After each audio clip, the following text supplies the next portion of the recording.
Alrighty, hello everyone, and welcome back to the Reformed Dissenters. We are the show where Reformed Christians dissent against popular ideas of culture by asserting a biblical worldview. I'm Bruce Johnson, joined, of course, by my brother Jacob Johnson. Hello, everybody. And today we're also joined by a very special guest, Michael Harding. Welcome to the show, Michael. It's good to have you. Yeah, thanks for having me. Yeah, absolutely. And he wrote a book that is, I think, could not be more pertinent to our current situation. Yeah, Jake's got it there. And it is The Christian Response to Abortion, an Unapologetically Biblical Approach to Abolishing Preborn Homicide. So no holds barred, holding nothing back. It's kind of stating it as it is, which I think is tremendous. We need more of that today, especially when you see what, two people we just talked about 2 weeks ago, Trump and Carrie Lake did, which is utterly despicable. So I think this is well-timed. This is a great continuation of the conversation we were literally just having. So we're just thrilled to have him on the show and discuss this. And we'll also link that website in the description below. But before we get into all that, this incredible conversation, we have to do what we always do, which is talk about our verse of the week. And of course, it's a passage because we can't just do one verse. That would be insane. Today, we are talking about Psalm 37, verses 10 and 11. This passage says, "In just a little while, the wicked will be no more. Though you look carefully at his place, he will not be there. But the meek shall inherit the land and delight themselves in abundant peace." And that's Psalm 37, 10 through 11. I think, especially given our conversation today, this hits home. The Psalms are just incredible because David holds nothing back. There are imprecatory Psalms. There are Psalms like Psalm 2, talking about, "Be warned, be wise, O rulers of the earth, kiss the Son, lest he be angry and you perish in the way."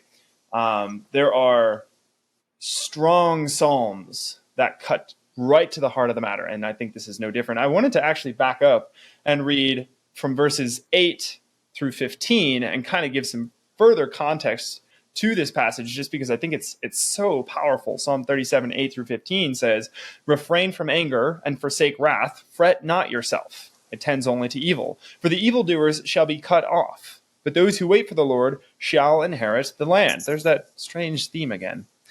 "In just a little while, the wicked will be no more. Though you look carefully at his place, he will not be there." And here it is again. "But the meek shall inherit the land and delight themselves in abundant peace. The wicked plots against the righteous and gnashes his teeth at him. But the Lord laughs at the wicked, for he sees that his day is coming. The wicked draw the sword and bend their bows to bring down the poor and needy, to slay those whose way is upright. Their sword shall enter their own heart, and their bows shall be broken." So obviously this is a very post-millennial show, which all of you know. And so we very much address matters of Christ's kingship when we're discussing how culturally involved we should be. And I think the topic we're going to discuss today is no different, because so many would say, well, this is just the law of the land. This is just the way it is. You have to make your peace with it. And there are so many of those issues today where we're just told as a church, just make peace with it. This place is not our home. This earth is not our home. We're just pilgrims passing through, and there is not a thing we're supposed to do, apparently. Which I think this passage couldn't disagree more with that philosophy of don't be involved. We're not supposed to sit on the sidelines. We're not supposed to, not only are we supposed to take no part in the evil works of darkness, we're supposed to expose them. We're supposed to conquer. We're supposed to be going forth and discipling the nations. This is not a weak-willed faith. This is a faith of action, and particularly when there are lives on the line. And so as we discuss this passage, I think throughout the rest of this week, one of the biggest things we're going to talk about is the demise of the wicked, is the ending of their schemes, is how little power they actually have, even when it looks like the kings and the rulers of the earth take their stand together against the Lord and against his anointed, right? They do not have nearly the amount of power that they believe they do, and they will not possess the amount of power they have, even the small amount of power they have, they will not possess that for much longer. But as Christians, we're called to take action. We're called to get to work. We're not waging war according to the flesh, but our weapons of warfare, because we are at war, have the power, the spiritual weapons of warfare have power to destroy strongholds and every lofty argument and to take every thought captive for Christ. And so that's what we're doing. And I think this conversation today is one of the most practical, one of the most potent, and one of the most important parts of society and culture where we need to take this theology and apply it to today. So, reintroducing Mr. Michael Harding once again. I'll just kind of introduce him. Michael Harding, also known as Mike, is an unashamed follower of Jesus Christ. He is husband to Emily and father to Joanna, Hannah, and Sam, whose time on earth in mommy's belly was short but cherished. Mike has previously published one other book titled 35 Days in Paul's Letter to the Philippian Church. Mike is a 2009 to 2010 Operation Iraqi Freedom veteran who served 9 years in the Army National Guard. He writes with passion and commitment to see the practice of the slaughtering of the preborn, image bearers of God, abolished once and for all. So, Mike, again, it's great to have you. Thank you so much for joining us today. Yeah, I'm honored to get the opportunity. Yeah, thank you. Yeah, so you're kind of making the rounds through the shows, and we heard about you from Greg Moore, actually, the Dead Man Walking podcast, and he was like, "You gotta have this guy on. He's talking about some really important stuff." And we both, Jake and I, ordered a copy of your book, and Jake's came in, mine hasn't, so I'm looking forward to the day when mine's here. But we were just going through it, and some of the messaging in there is so potent and so powerful. Would you mind just telling us a little bit about, maybe why you in particular have decided to write this book, why you've chosen to tackle this particular issue, what's driving you to do this, some of your experiences behind that? Yeah, so one of the things that I noticed as I became more convinced of what I would call a biblical position on abortion, initially my position was I'm giving to pregnancy resource centers, which isn't bad. Like that's a start, right? But what I realized was that's not enough. And by and large, the thing that was hindering me was the size of the enemy. Sometimes we can find ourselves in really paralysis by analysis. And I was that for many years. I wouldn't say that I celebrated, an incremental bill or things like that. I didn't really pay enough attention to it. I was just living my life and thinking that I was doing enough, that I would vote for the right candidates, and that's how it was all going to be taken care of. And then when I realized that's not the case, when I was introduced to the biblical position, I had no other option but saying, okay, well, the word says this, and I'm seeing pastors, legislators, friends of mine doing the exact opposite. And so I began to seek out people who were active in this space, pro-life and abolitionist, trying to learn more about these things. And what I realized was in some of these groups, and I won't name the groups because I don't think it would be helpful right now, but in some of these groups, it was more about a name and not as much about the position or actually seeing abortion ended.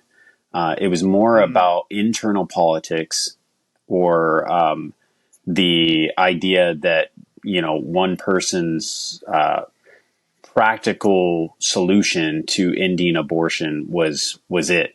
And all I wanted to know as a Christian was, what does the Bible say? And so that sent me on a journey of researching and studying, and I was heavily influenced by a man that wrote the foreword to my book. His name's Bill Askell, and if you have not heard that man preach, you need to look him up at Bethel Baptist Church in Owasso, Oklahoma. Awesome expositor, but he has been a faithful minister of the gospel for, I think it's been almost 40 years. He spent 18 years at the church that he's at now. Just awesome man of God. And most people know him by being the guy at the Southern Baptist Convention that stood up with a baby and showed the baby in the sense that they were trying to make some motions and trying to shoot down a resolution. And he said, look, everybody always thinks abolitionists are angry, and they were trying to paint that narrative. And he's like, no, I have a baby. And I'm speaking very kindly. I'm summarizing the whole thing. But that was the moment that the world was in many ways introduced to Bill Askell on the abolitionist stage. But yeah, so he's been heavily influencing me over the last couple of years. And I realized that though there were many brothers that were writing great work on constitutional like arguments and things like that, and there were many articles written about the biblical response, there wasn't actually like a book devoted solely to this is what the Bible says, and here's the doctrine of equal standards of justice. And so in short, that was what drove me to that. And I did so realizing, even at the beginning of my book, I state this, that there are many men and women who have been at this a lot longer than I have, and whose shoulders I stand on and am very thankful for. Yeah, that's excellent. I want to come back to this a little bit later. You mentioned that equal standards of justice.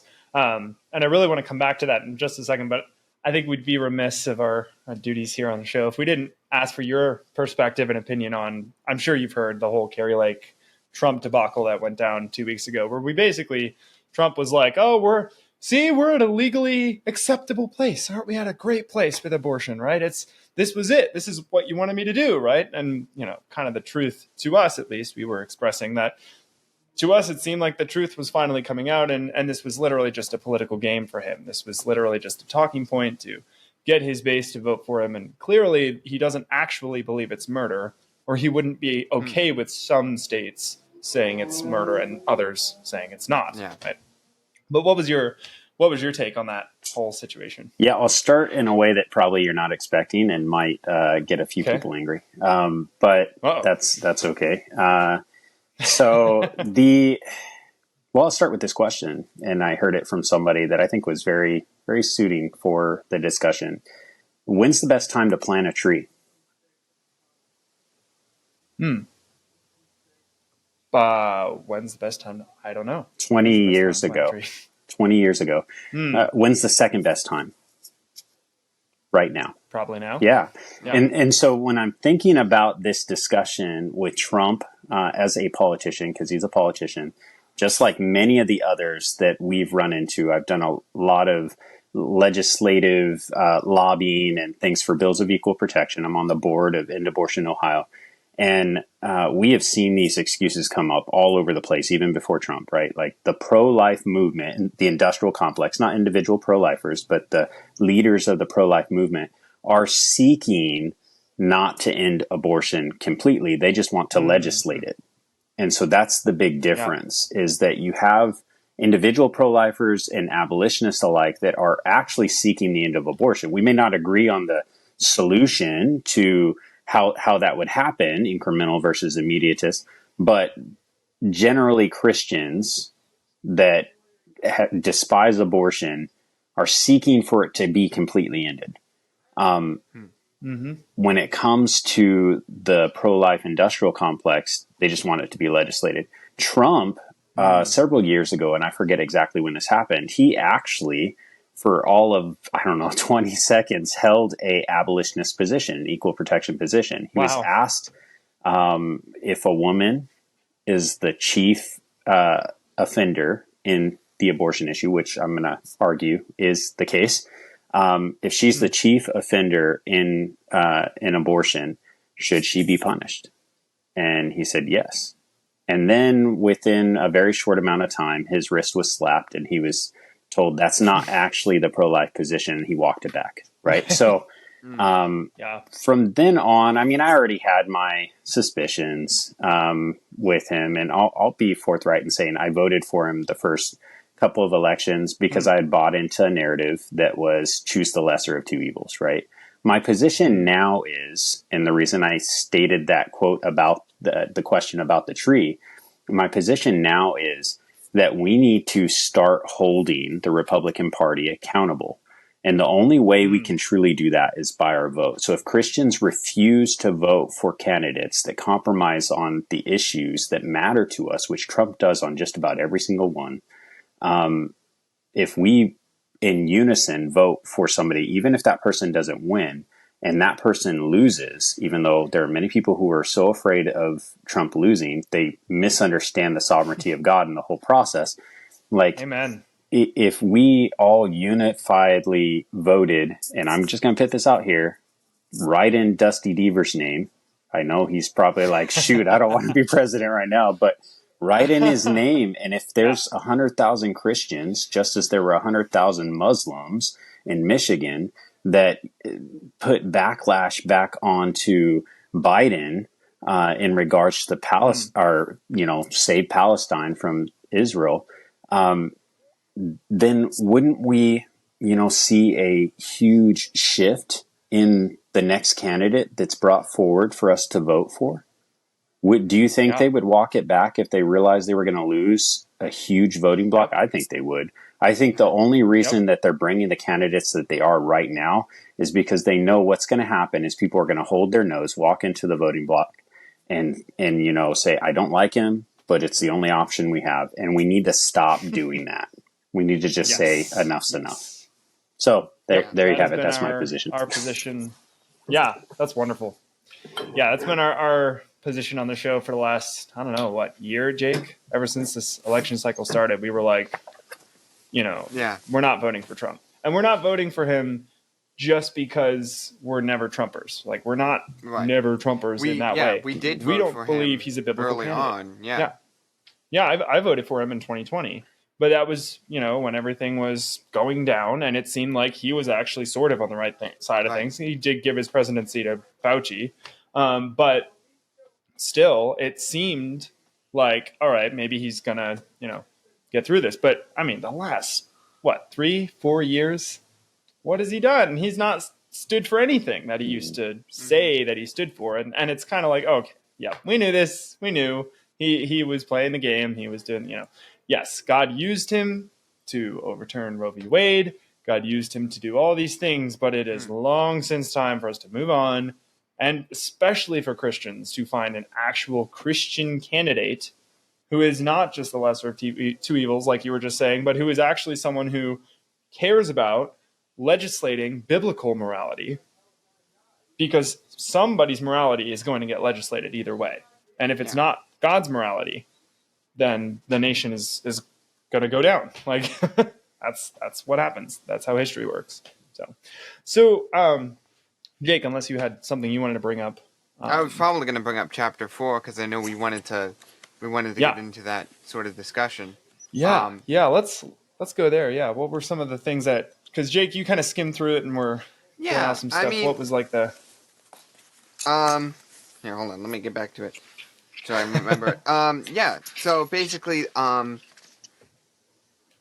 the she is not a victim is no, she is not a victim is the title of the chapter, and I personally I liked the points in it. I liked everything that was being discussed. But can you expound a little bit on what you were explaining in that chapter? Yeah, so it's really hitting at the heart of the issue, right? If we call the woman a victim, then we are, in reality, stealing the gospel from her. Because victims have no reason to repent. They did nothing wrong. And so we've come to a point as a society, and I'm primarily talking about Christians, to where we have, in our niceness, chosen to be nicer than Jesus, right? Mm-hmm. Like Jesus calls people to repentance. He identifies sins. And yes, that's people who sin very grievously. And sin is always messy and emotional, right? Especially those that are life and death, like abortion. And don't get me wrong, there are women that are coerced. And in that sense, there is victimhood there, right? Like they're being forced into a situation that they did not want to do. Clearly, the law is going to deal with that differently. The laws that we already have on the books for homicide deal with coercion. But what I'm primarily talking about is the woman who is shouting her abortion, the woman who is flying it live on TV. Yep. And so it's not the exceptions. Yes, of course, there are women in general that might be actual victims, but not primarily of the abortion industry. It's actually very, very rare, in my experience, standing outside abortion mills, to find a woman who does not know it's a baby like that. And in fact, I've yet to be outside an abortion mill and find a woman who is going in voluntarily to get an abortion that does not know that it's a baby in her belly. We live in the 21st century. There's internet. People, what do you do when you don't know something? You Google it. Yeah. Right? Yep. It's not always the most That's a accurate, really good but point. like at this point, that argument, we've had ultrasounds for a long time. That argument is long gone. Yeah. For most I of the think women. one of the, yeah, that's a really good way of putting it. One of the things I was saying, Jake and I were discussing this a bit earlier, and I was bringing up the fact that so many women maybe previously, and I kind of was under the maybe illusion, I guess, that we were still kind of in that zone. I said, 5 to 10 years from now, I don't think it's going to be possible for us to make the argument that they didn't know any better. I think 5 to 10 years from now, because of how prolific the pro-life movement has been, and putting out material and reaching out to so many people in there, like God has clearly blessed the pro-life ministry in America. So I was thinking 5 to 10 years from now, they probably wouldn't have that be able to say I didn't know. But maybe that's today. Maybe we're already at that point, and I didn't even realize, how far it was spreading. So that's exciting. I think one part of it too is, you could also take it from a spiritual point of view and say, well, what does Romans 1 tells us? It tells us they know the truth, because what could be made, known about God has been made plain to them. But they suppress the truth in unrighteousness.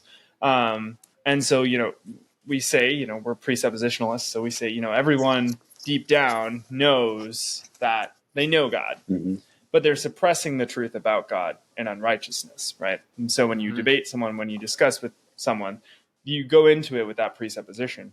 And so would you make the same case for abortion? Would you say sort of the same sort of thing? Like they know deep down, or is it just because it's so prolific and because it's so widely known? Brother, you just hit on the key point within the biblical argument, right? Like the truth is written on every heart. Like we know when we're sinning, right? We just choose to silence our conscience. God has, just as you said, Romans 1, like there's no excuse. There isn't. Like it's just they get to the point to where they're just regurgitating the same things. And yes, maybe there are people who have been educated back in the day. I actually knew a woman that she said before there were ultrasounds and stuff, she legitimately for her first abortion did not, like, she thought it was a clump of cells. So at some point that was the argument to some degree. But she still knew like something was wonky about what she was doing, right? Like there was still this inkling. Yeah. In fact, I'll read her story here, and so it's on page 36 in chapter 4. But so I said I want to share a story with you from a very special woman who loves Jesus named Bonnie Coffee Cannon. Mrs. Bonnie was once very much pro-abortion during a time when we didn't have the same technologies we do now and had 3 abortions done. She was so convinced that what she was doing wasn't murdering a child that she paid for a friend to murder her child as well. It used to be the case that prior to ultrasound technologies, many believed that the baby in the womb was nothing more than a clump of cells. Bonnie understood the baby to be a potential life, not life from conception. However, by God's grace, this perspective was radically changed when she saw pictures and videos from an undercover sting on abortion clinics selling aborted baby parts. Bonnie's story is one of much pain and redemption. Here it is in snapshot form from Bonnie herself. So, 3 abortions, also paid for a friend to have an abortion. Here's her story. I am a post-abortive woman who has been redeemed by the blood of Jesus Christ. I was vulnerable. I was scared. I was abandoned. I was pressured to abort. The first baby's father was a CPS caseworker who threatened to take away my 6-year-old son if I caused problems for him. The second baby's father said he couldn't care less what I did because he had no intention of paying me a dime for the baby. The third abortion was a doctor who assaulted me on the exam table and tried to forcibly abort the baby. But even though I was attacked, assaulted, threatened, deceived by pro-abort information, and did not realize I was murdering a human being, I always knew that I alone was responsible for my actions. My own decision It was my own choice. I decided to abort. I located the abortion clinic. I took the baby in my womb and I laid down for him or her to be torn apart. I would have never dreamed of even attempting this if it had been legally considered murder. When I saw a graphic, bloody photo of an actual 9-week aborted victim, I was horrified and realized I had murdered 3 of my children. I had also paid for someone else's abortion. It was only then that I got down on my knees and begged Christ to forgive me for murdering my children. I knowingly killed 4 innocent human beings. I am not a victim. I am a mass murderer who deserves the death penalty. The absolute best way to protect vulnerable women from abortion is to outlaw all of it as murder, from conception, without exception, and treat abortion homicide like any other homicide, exempting no one from prosecution. We must not second guess God. He established the justice system. It is up to us to abide by it. So that is a woman who, during a time, would have had every excuse, right? Like, she would have been, even by Christians, written off as like, oh, you just didn't know. You didn't know. But what she needed was the gospel. She needed to be confronted in her sin. Yeah, that's fantastic. Yeah, well, Mike, thank you so much for writing this book, putting this together, for your work on this front. I think it was on your website, and 50% of all the proceeds go to prevent abortion. So that's so encouraging. So where is it people can go again to get your book? Yeah, so it's thechristianresponse.org. So type in thechristianresponse.org. And so the 50% right now for the first 500 books, I'm kind of going to be cycling through different organizations that I think are doing a wonderful job in this fight. And the first 500 go to one near and dear to my heart that I helped found, which is End Abortion Ohio. And so I'm on the board, but there's 2 guys heading it up. You have Nick Callis and Austin Beigel, who have been slugging it out there in Ohio. But then after that, I am going to be finding different organizations that I think are doing a wonderful job. And they get 50% of the proceeds for a designated number of books, and then we rotate to another. But it's just going to keep going indefinitely as long as the book sells. So, yeah. Nice. That's great. That's so great. So real quick, we have a couple minutes. If people wanted to get involved in this, let's say they maybe for the first time are hearing about this, or they're just realizing, oh man, this is something like I need to get involved here. What's the best path forward from your perspective for someone who, wants to do whatever they can to, put a stop to this? What's the best way forward? Yeah. So in my book, I actually have a section on action steps.